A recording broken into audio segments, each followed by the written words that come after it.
Assalamualaikum warahmatullahi wabarakatuh. Perkenalkan, nama saya Siti Nur Aini. Perkenalkan, nama saya Aisyah Wirastika dari kelompok 13. Kami mahasiswa dari Pendidikan Bahasa dan Sastra Indonesia, Fakultas Keguruan Ilmu dan Pendidikan di Unsika 2023. Kami akan mempresentasikan hasil analisis wacana pada buku pembelajaran Bahasa Indonesia di SMPN 3 Karawang Timur. Adapun tujuan kami membuat video ini adalah sebagai pengganti UAS mata perkuliahan teori belajar bahasa yang diampu oleh yang terhormat Ibu Sinta Rosalina SSMPD. Analisis kami berjudul Pengaplikasian Analisis Wacana pada Pembelajaran Bahasa Indonesia di SMPN 3 Karawang Timur, salah satunya pada materi teks biografi. Sebelum masuk kepada pembahasan hasil analisis kami, saya akan menjelaskan terlebih dahulu mengenai analisis wacana. Analisis wacana merupakan satuan bahasa di atas tataran kalimat yang digunakan untuk berkomunikasi dalam konteks sosial. Wacana dapat berbentuk lisan maupun tulisan. Jenis wacana dalam pembelajaran bahasa Indonesia adalah wacana narasi. Wacana narasi adalah salah satu jenis wacana yang berusaha menceritakan atau mengisahkan sesuatu peristiwa secara berurutan berdasarkan urutan kejadiannya. Narasi bersifat fakta maupun fiksi. Narasi yang bersifat fakta diantaranya biografi dan autobiografi. Sedangkan narasi yang bersifat fiksi adalah cerpen dan novel.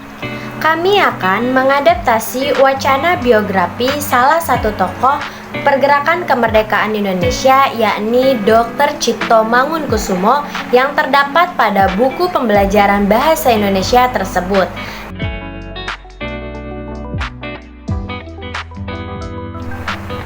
Di sini kami menganalisis poin pemahaman teks, yaitu syarat kewacanaan suatu teks.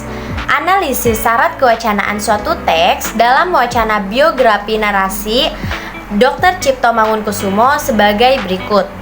Yang pertama, analisis kohesi. Yang dianalisis kohesi gramatikal pada poin penunjukan. Kohesi penunjukan kataforis yang terdapat dalam wacana narasi tersebut, yaitu dengan menggunakan kata itu. Dalam penggalan, untuk beliau dipindahkan kembali ke Jakarta hingga Dr. Cipto Mangunkusumo wafat pada tanggal 8 Maret 1943. Yang kedua, analisis koherensi. Bagian-bagian wacana narasi didominasi oleh koherensi kronologis atau rangkaian waktu. Ditujukan oleh konjungsi yang menyatakan temporal, yakni lalu, kemudian, dan sesudah itu. Dalam penggalan wacana narasi biografi Dr. Cipto Mangunkusumo yang menggunakan kata lalu. Cipto kemudian dipindahkan ke Makassar, lalu ke Sukabumi pada tahun 1940. Yang ketiga, analisis internasionalis. Dalam wacana narasi biografi tersebut, yang tertulis penggunaan tanda baca sudah tepat. Selanjutnya keempat, ada analisis akseptabilitas, yang dimana suatu wacana menunjukkan seberapa besar keterimaan bagi penerima wacana. Dalam wacana narasi biografi Dr. Cipto Mangunkusumo yang telah dipaparkan dapat diterima karena terdapat kohesi, koherensi, dan penggunaan tanda baca yang tepat.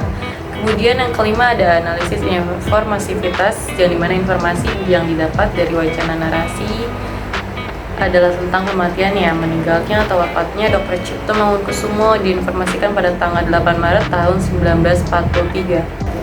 Kemudian yang keenam, ada analisis situasionalitas, yang dimana Dr. Cipto Mangunkusumo diminta mendatangani hak politika perjanjian yang meminta ia untuk melepaskan agar dia bisa kembali ke Jawa untuk berobat. Tetapi Cipto Mangunkusumo menolaknya. Ia lebih baik mati di Bandanera. Penggalan tersebut terjadi di situasi yang berlangsung pada masa itu. Kemudian yang ketujuh, ada analisis keinterwacanaan, segala hal yang berhubungan dengan faktor-faktor pada prinsip penataan temporal, yaitu kisah atau cerita dalam penggalan wacana narasi. Penggalan narasi pada cerita Dr. Cipto Mangunkusumo yang telah dipaparkan menceritakan tentang perjalanan Cipto Mangunkusumo dari latar belakang pengasingannya ke Banda Neira pada tahun 1927 hingga informasi wafatnya pada tanggal 8 Maret 1943. Bacaan narasi biografi Cipto Mangunkusumo ini di dalamnya telah tercantum informasi tentang pengasingannya beliau ke Banda Neira berdasarkan kronologis urutan kejadiannya. Sekian, terima kasih.